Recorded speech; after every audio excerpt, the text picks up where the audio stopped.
بسم الله الرحمن الرحيم. اللهم صل على سيدنا ومولانا محمد وبارك وسلم وصلى الله عليه وعلى آله وصحبه أجمعين.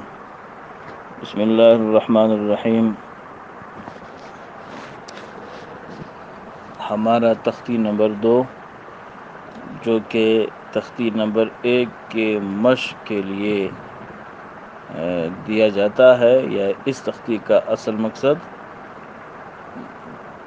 پہلی تختی کا امتحان لینا ہے۔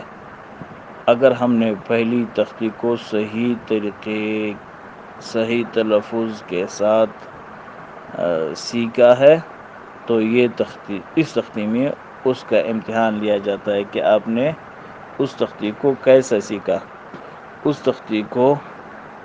تختی میں حروف کے نام کیسے سیکھے ہیں، حروف موٹے پڑھے جاتے ہیں یا نرم، مد کے ساتھ پڑھے جاتے ہیں یا بغیر مد کے، بس اسی کا مشق ہے۔ تو یہاں تک ہم نے پڑھا تھا، آج یہ ہے عین سے شروع کرتے ہیں۔ عین، اس میں غنّے سے اپنے کو بچانا ہے، عین۔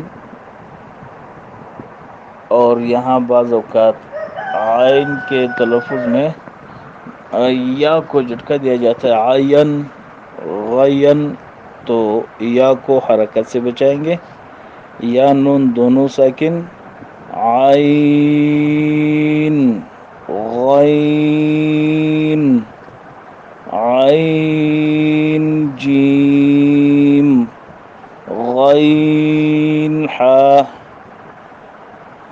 با عین، یا غین، با عین دال،